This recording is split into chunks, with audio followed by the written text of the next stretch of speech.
tu veux que je commence ? C'est quand tu veux. Moi, Et après, je peux couper. Donc. Ah ok. Bon alors c'est parti. Bonjour à tous, bienvenue sur Filles Expat, la chaîne qui vous dévoile les aventures de filles francophones qui ont osé tout quitter pour vivre aux quatre coins du monde. Chaque semaine, Kelly vous fera découvrir une nouvelle destination, une nouvelle histoire à travers ses interviews. Préparation au départ, appréhension, découverte et adaptation aux nouvelles cultures, vous verrez à quel point chaque expérience peut être différente mais toujours très enrichissante.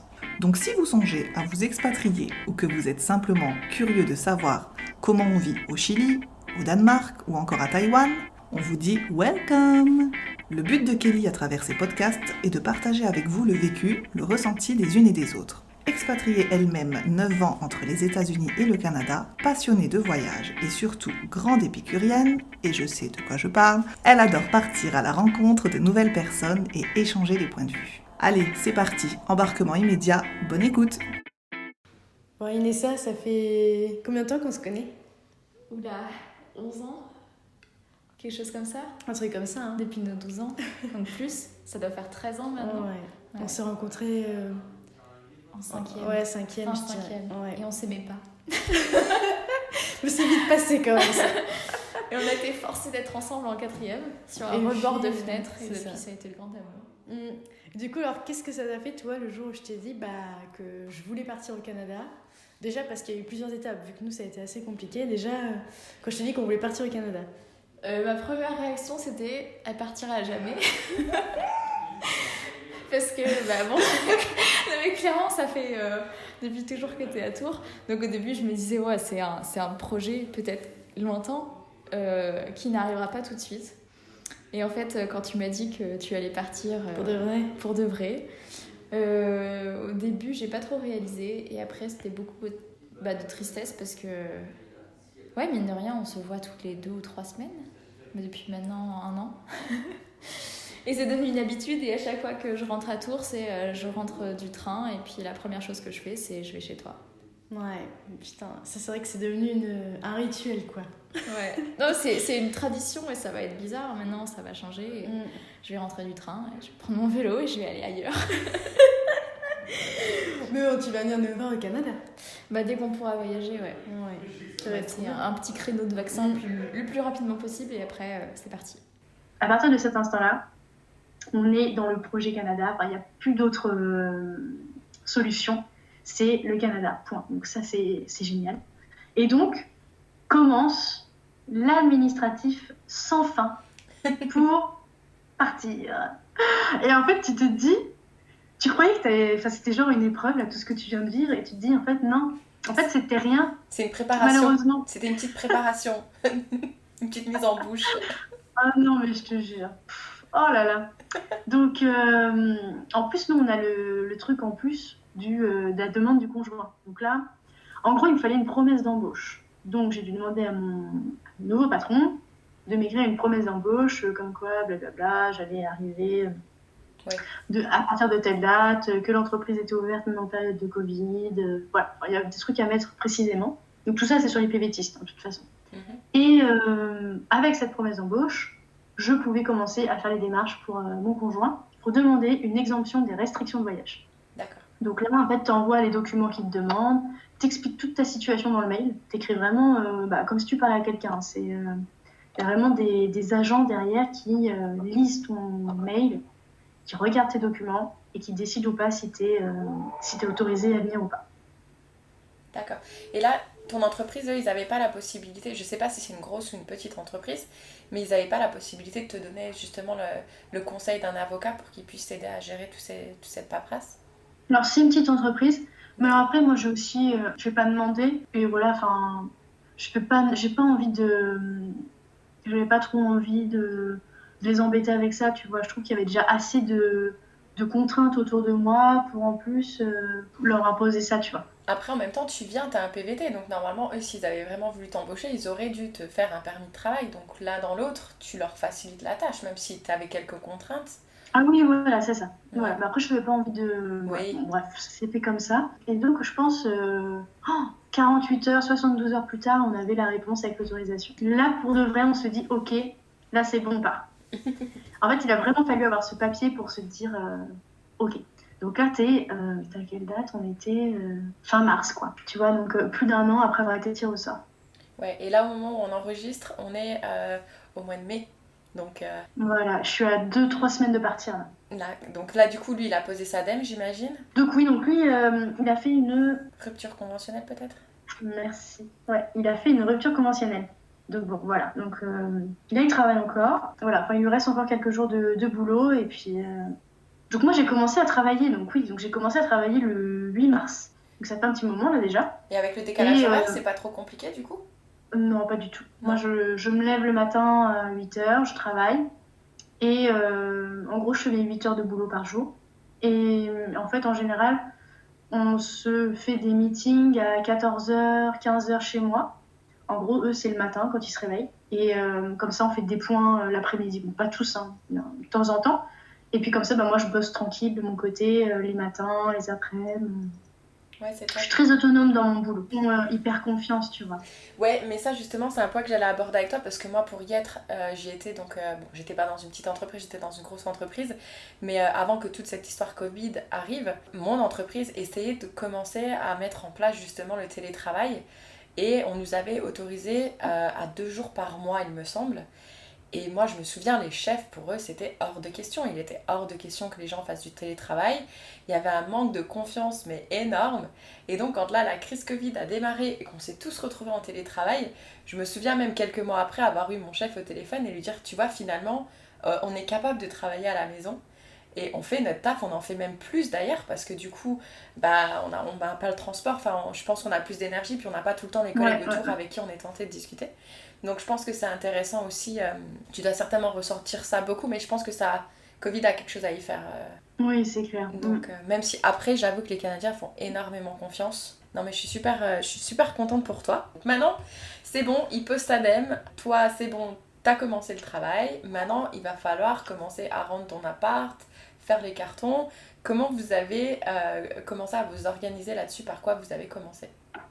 On a fait l'appartement parce que mon copain est propriétaire. D'accord. Donc, nous, on se disait, ça va être la merde, quoi. Enfin, c'était le truc qu'on appréhendait le plus. Très vite, on a mis l'annonce. Enfin, c'est un agent immobilier qui l'a fait. Il a mis l'annonce et en fait, on a eu plein d'appels le week-end. Et en fait, on a l'agent immobilier qui nous dit est-ce qu'on peut passer dans l'après-midi pour visiter l'appartement. Donc, du coup, voilà. En fait, en une visite, c'était bouclé. Incroyable. En fait, là, on s'est dit, mais tu sais, ça fait vraiment meant to be, quoi. Ils ont fait l'offre 2 heures après la visite, quoi. Ah, génial. On n'en revenait pas. On était avec des amis ce week-end-là.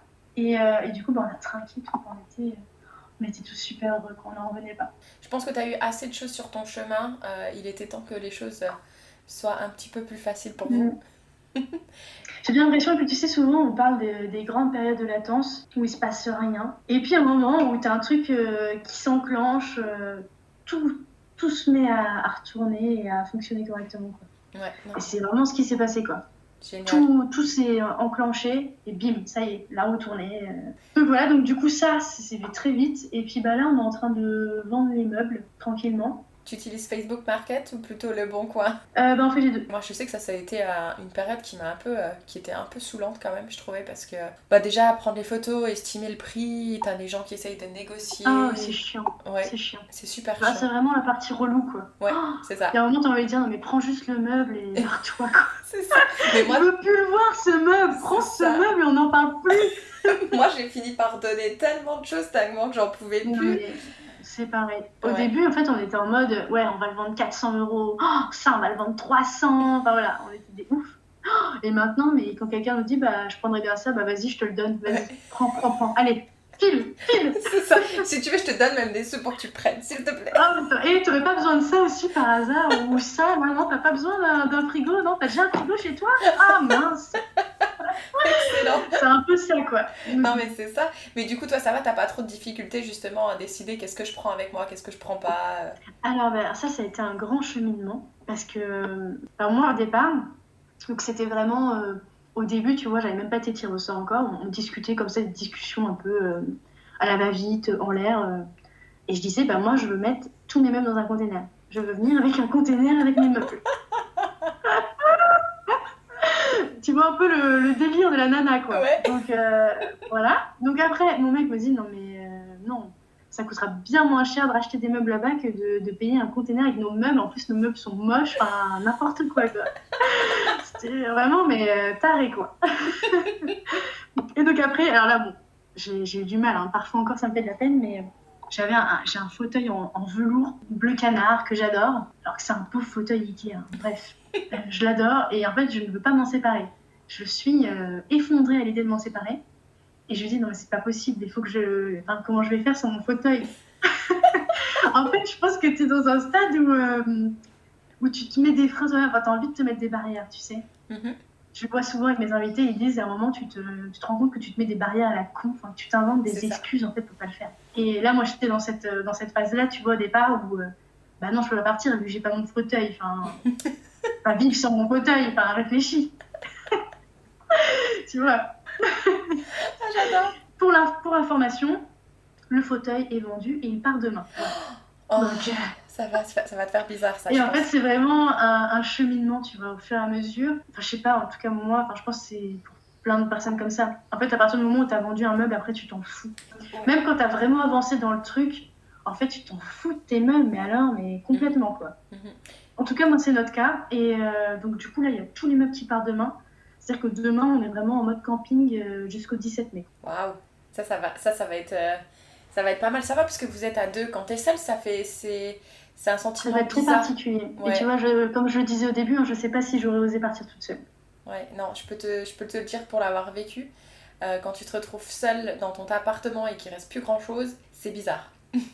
C'est très bizarre. Ouais, je dois le croire. Ouais, c'est clair. Mais en même temps, t'as aussi cette excitation parce que l'avion va arriver, tu vas bientôt partir et ça, c'est quand même top.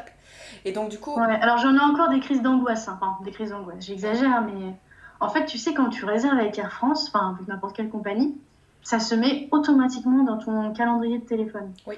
Et en fait, je m'amuse à me faire piquer des stress, aller dans le calendrier et regarder le. Oh là là, 15h30, 15h30, je vais devoir m'envoler, à 15h30, je vais partir au Canada.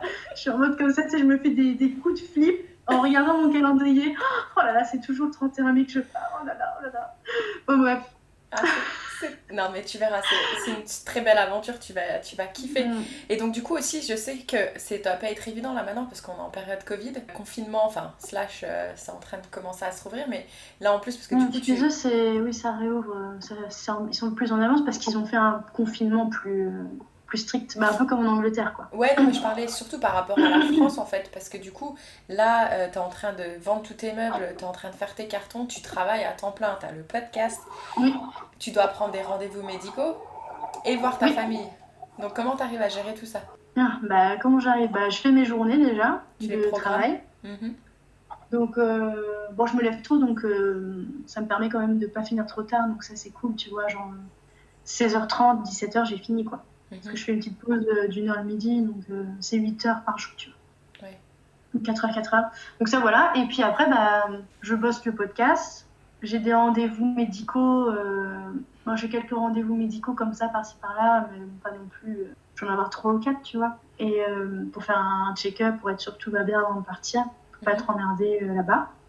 Et la famille, bah, on les voit les week-ends, tu vois, vu qu'on fait des cartons, des machins, bah, après on va les déposer chez eux, donc tu vois, on déjeune avec eux, on laisse les cartons, on range, voilà, on se voit un peu comme ça. Et tu vois là, dimanche, on a un premier repas, on va dire, d'au revoir, donc dans ma famille. D'accord, ouais. Là tu verras, c'est plein d'émotions, ces repas-là. Et du coup, est-ce que sur place, t'as pu faire des recherches parce qu'il va falloir que t'ailles vivre quelque part du coup? Ouais, alors nous au départ, on regarde un peu les appartements, etc. Et on pense que c'est pas. Enfin, voilà, on a préféré abandonner cette idée de chercher un appartement comme ça. Et on a plutôt cherché un Airbnb. Donc en gros, on a réservé un Airbnb d'1 mois. Donc du 31 mai au 4 juillet, je crois, un truc comme ça. Donc pas trop loin de mon travail.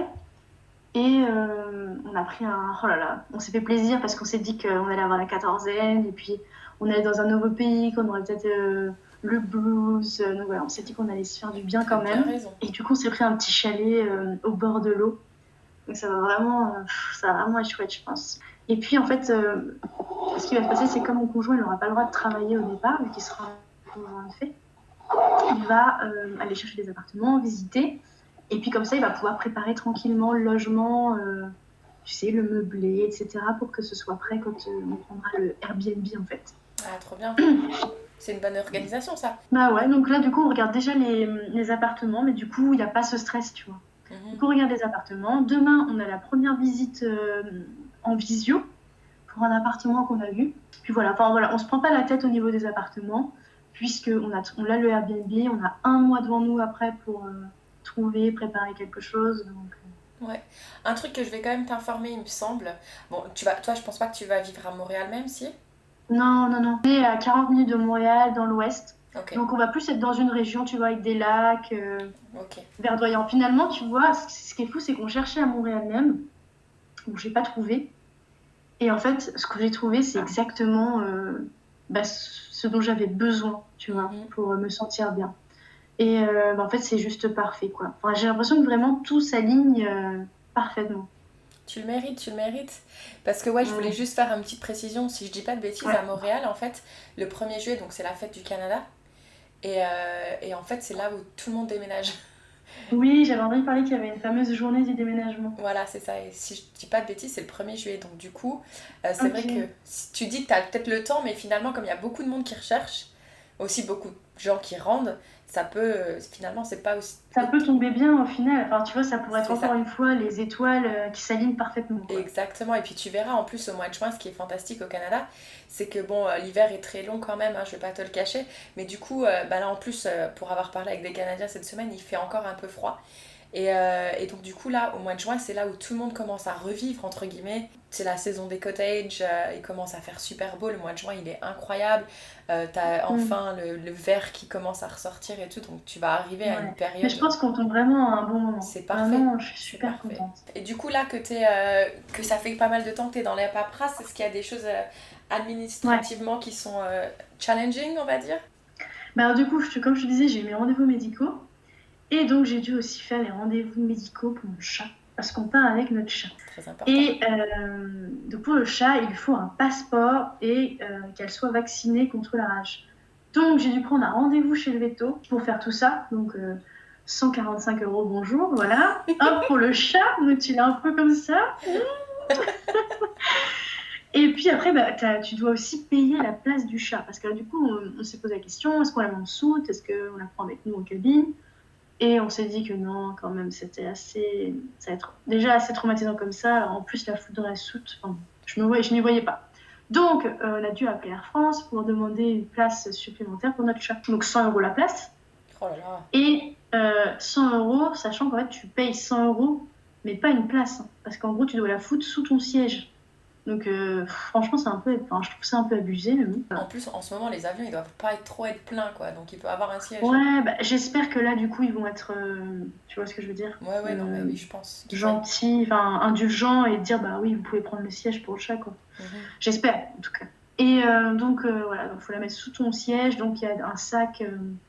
Enfin, il y a les dimensions, du coup, de sac à respecter parce que tu peux pas avoir une boîte à chat. Donc, nous, on avait une boîte de type dur en plastique, donc il va falloir qu'on la vende d'ailleurs. Ou la donner, hein, parce que... Si quelqu'un la veut. C'est ça, qu'on s'en débarrasse. Mais du coup, on a dû acheter un sac souple avec les mesures qu'ils demandent. Voilà, donc il y a eu ça aussi quand même à gérer. Donc ça, on l'a fait tout de suite. J'ai tout de suite fait pour qu'on soit débarrassé de ça. Donc on a le passeport, elle est pucée, elle a le vaccin contre la rage. Donc, tout est bon pour elle. Et puis en fait, bah, chaque jour, t'as plein de trucs administratifs qui viennent à la tête. Bah ouais, comment ça se passe pour résilier EDF, comment ça se passe pour résilier notre e-box, comment ça se passe pour la CPAM par exemple. Oh là là, il faut qu'on paye aussi des assurances santé au Canada. Comment ça se passe pour les impôts? Est-ce qu'il faut les prévenir? Enfin, en gros, là, on est vraiment là-dedans. On est vraiment dans la liste des derniers trucs à faire. Tu vois, par exemple, on a aussi ouvert notre compte en banque au Canada. Et voilà, qu'est-ce qu'on a fait d'autre? Oui, il faut qu'on fasse le suivi de courrier aussi, tu vois, qu'on n'a pas encore fait, par exemple. Qu'on demande une preuve de fonds à notre banque en France pour la douane au Canada. Puis on en aura sûrement besoin pour un appart ou des trucs comme ça. Donc voilà, on a plein d'autres choses plein de petites choses en fait qui s'ajoutent au fur et à mesure. Une petite technique aussi que je m'étais faite, c'est que je regardais les comptes en banque, tu sais. et tu vois, tu sais, tous les prélèvements qui sont faits systématiquement ou peu importe. Et du coup, ça me permettait, ah oui, il faut que je règle l'assurance voiture. Ah oui, il faut que j'annule l'assurance de l'appartement. Enfin, tu sais, quand tu vois tes prélèvements, tu te dis, ah oui, ça, il faut que je gère, ça, il faut que je gère. Et je m'étais fait un petit tableau Excel, en fait, de tous les trucs. Carrément. Oui. Ah oui, carrément. Mais d'ailleurs, je crois que sur le site du gouvernement français, je mettrai le lien dans la description du podcast, ils ont une to-do list des choses et ils te les donnent même en fonction du mois. Donc ça, tu dois faire un mois avant, 2 semaines avant, ou tous des trucs comme ça. J'espère que j'ai rien loupé. Hein. Mais non, t'inquiète. De toute façon, au pire, tu sais, si t'as loupé quelque chose, maintenant, tout se fait en ligne quasiment. Et en plus de ça, t'as de l'entourage qui est présent en France au cas où, si t'as oublié des choses ou peu importe, il n'y aura pas mort d'homme, hein. Ne t'inquiète pas. Moi, je peux te dire, le seul stress que j'aurai à ta place, et je veux pas te faire peur, mais parce que du coup, tu vois, là, t'as les lettres, t'as tout ça, mais t'as pas encore officiellement ton visa dans ton passeport. Tout à fait. Et ça, tu l'as seulement quand t'arrives à la douane là-haut. C'est ça. Et moi, quand je suis arrivée, ils ont pas voulu me le donner. Ah bon ? Ils m'ont dit non, vous faites demi-tour, c'est pas possible.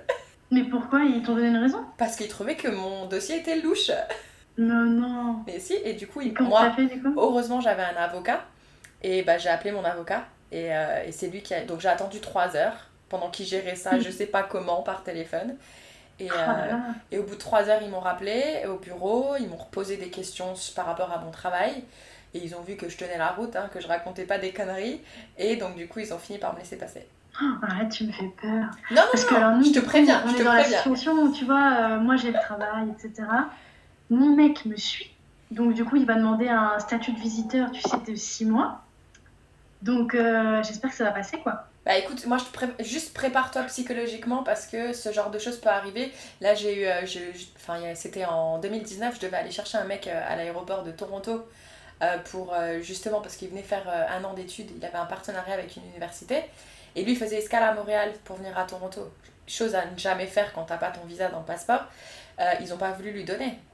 Il a dû rentrer en France pour refaire la démarche. Ouais. Donc c'est ça qui est chiant avec le Canada, du coup, c'est qu'ils ne veulent pas te le donner avant d'arriver, alors que les États-Unis te le donnent à l'ambassade américaine à Paris. C'est quand même... Mais je te dis, psychologiquement quand même, prépare-toi que ce genre de choses arrive. Ouais, ou qu'en tout cas on a un gros coup de flip à l'arrivée, quoi. Voilà, après, moi je te dis, dans ton dossier papier, que tu arrives à la douane, et un maximum de trucs, un maximum de lettres, d'emails, dis à ton chef qu'il soit disponible par téléphone au cas où il y a un pépin, parce que du coup... Je veux pas te mettre le stress, hein. Ok. Alors, tu m'as un peu fait redescendre de mon nuage. Mais non, mais le truc, c'est que parce qu'il t'arrive tellement de up and down que je me dis, je préfère te prévenir. T'as bousillé l'ambiance, hein, carrément. T'as bousillé l'ambiance de ton podcast. Je préfère te prévenir quand même. Honnêtement, je préfère te prévenir parce que c'est... Là, après, en temps Covid, et il y a moins de monde qui arrive, je pense que ça devrait quand même aller. Ils doivent être moins exigeants. Mais si tu tombes sur un con... Ouais, c'est ça le problème. Donc, tout ce que je te dis... Espérons qu'on n'ait pas le connard, quoi. Non, voilà. Non, t'auras pas le connard, j'en suis sûre. Et puis, de toute façon, juste... Et tous les papiers qu'il faut correctement en œuvre. Oui, alors ça, mais oui. Attends, en plus, nous, on est vraiment en mode lèche-cul, tu vois, pour l'administration. Oui. On a un lutin. Un lutin? Tu sais pas ce que c'est, un lutin? Non. Qu'est-ce que c'est que ça? Ouais, tu sais, c'est les classeurs avec les pochettes. Ah, ça s'appelle un lutin. Voilà, ceux qui n'ont pas d'anneau, c'est un lutin. Ah, je ne savais pas. Bah voilà, peut-être que d'autres auditeurs aussi vont apprendre ce qu'est un lutin. Voilà. Et donc, dans le lutin, on a rangé, on a fait 3 compartiments. Un compartiment pour moi, un compartiment pour lui, un compartiment pour le chat. Et après, on va faire un sommaire pour chaque. Donc, je pense que ça va plaire à la douane. Ah, mais ça va plaire à fond. Et puis même, tu sais que ça, c'est vachement bien parce que si par exemple, tu restes et que tu vas devoir faire des papiers de visa ou autre, tous ces papiers, à un moment donné, tu vas t'en resservir. Donc, d'être vachement organisé, ça va t'aider dans l'avenir et puis eux, ils vont kiffer. Donc, bon, bah, tant mieux. Donc, on a ça. Et donc là, donc au moment où on enregistre, comme on l'a dit, t'es à quelques semaines du départ. Tu te sens bien? Bah écoute, ouais, là c'est fou parce que je me revois il y a 1 an et demi, quand je cliquais sur le bouton pour m'inscrire dans le truc du tirage au sort, je priais à moitié, tu vois, pour ne jamais être tirée au sort. Hein. J'avais quand même... C'est vrai? Pas trop sereine. Ah oui, j'étais pas trop à l'aise. Et en fait, là maintenant, je regarde ça et j'ai plus aucune peur, quoi. Génial. On fait des trucs au fur et à mesure et tout va bien, quoi. Et alors oui, tu vois, il y a des moments où je me panique, où je le regarde et je fais, mais c'est vrai qu'on parle 31, le 31 mai, j'ai pas halluciné, c'est vrai, enfin, on parle vraiment. Il me fait, bah oui. Et tu vois, il y a plusieurs moments comme ça où je me dis, attends, ouais, c'est bon, je me pince, je suis bien vivante. Voilà, des moments où je me dis, non, mais c'est pas possible. Alors, j'ai l'impression, c'est d'halluciner. Sinon, globalement, c'est vraiment la joie, l'excitation, l'impatience. Et en même temps, tu vois, j'ai des gens qui sont au Québec qui me disent de pas, de profiter en fait de ces derniers mois. C'est Ils me ça. disent, non, mais profite quand même de ce qui se passe, essaie de pas trop être impatiente. Mais en fait, c'est impossible. Enfin, oui, je pense que le conseil est sûrement vraiment fondé et que je m'en rendrai compte une fois là-bas. Mais c'est vrai que sur le moment, c'est tellement dur de se dire, allez, je profite de l'instant, quoi. Alors que non, enfin, tu penses qu'il y a une chose, c'est à partir, quoi. Surtout qu'en plus, on est en train de vider notre appartement, tu vois. C'est Donc ça. bon, on est un peu en mode camping chez nous. Donc c'est vrai que du coup, t'as qu'une hâte, c'est de partir et d'être dans un logement correct, quoi. C'est ça. Moi, l'autre conseil que je vais te donner, c'est aussi profite bien de tous les mets français qui sont délicieux. Bon, après, ça va au Québec. Oh là là, il y a- arrête, ça me fait peur. Ils ont des bonnes poutines, ne t'inquiète pas. Mais après, ça va à Montréal, tu trouves énormément de produits français. Mais tu vois, moi, par exemple, j'adore les cuisses de grenouille. Bon, ok. Voilà, j'adore ça. Donc moi, c'était toujours... D'accord. J'adore le gigot d'agneau de ma maman. Donc c'est toujours... Je veux mon gigot d'agneau. Enfin, tu vois, profite vraiment de tout ce que tu aimes, quoi. Ok, bah, je prends note. Voilà. Mais c'est vrai que oui, j'ai un petit peu peur au niveau de l'alimentation, moi. C'est vrai. Ça, c'est vraiment un truc, ouais, on fait attention quand même ici, on mange bio, etc. Moi, je Ah fais non, plein de trucs maison, tu vois. Ah bah non, Adèle, Et, justement, au contraire, là-haut, moi, quand là, j'ai fait un aller de quelques mois en France, j'ai trouvé que c'était horrible. Parce que moi, je m'étais Oh. aussi... Je suis pas végane et tout ce qui s'ensuit, mais j'essaye de souvent cuisiner du tofu, des trucs comme ça. Au Canada, tu vas te régaler. Tu vas te régaler. Tu vas te régaler. Dans les magasins pour les végétariens véganes, t'as un choix énorme. Bio, pareil. Tout ce qui est maintenant fast-food, entre guillemets, t'as des trucs vegan, en veux-tu, en voilà. Dans tous les restaurants, t'as des possibilités. T'as des plats végétariens. Tu peux manger super healthy. Si t'as envie de bien manger, tu vas te régaler. Ah, super. Donc, Puis tu vois, c'est que je fais aussi beaucoup de trucs maison. Tu vois, par exemple, je fais ma pâte à tarte, les pâtes pour les quiches, je fais mes bah, tortillas maison, je fais ma brioche, tu vois. Et du coup, j'ai peur de perdre tout ça, tu vois. Non, justement, parce que tu n'auras pas là-bas. Ils vendent pas de pâte feuilletée, enfin c'est dur à trouver, ou soit c'est surgelé. Donc justement, si tu fais, c'est bien, parce que tu auras tout ça. Tu auras tout ça, donc non, tu verras. Ah, c'est génial. Ça va être Bon, top. bah tant mieux, parce que c'est vraiment cette partie-là que j'appréhendais, tu vois. Non, moi justement, c'est ça qui me manque. Ah ouais, comme quoi, hein. Ouais, tu verras. On en reparlera au prochain enregistrement. Donc, du coup, ouais, peut-être prévenir ceux qui écoutent cet épisode que du coup, ce qu'on pense faire avec Adèle, c'est de faire différents enregistrements, étape par étape. Donc là, on vient de parler de tout ce qui s'est passé avant de se préparer. Maintenant, elle se prépare. Et ensuite, on parlera une fois qu'elle est arrivée sur place, mais aussi quelques mois plus tard et voir si les choses se déroulent.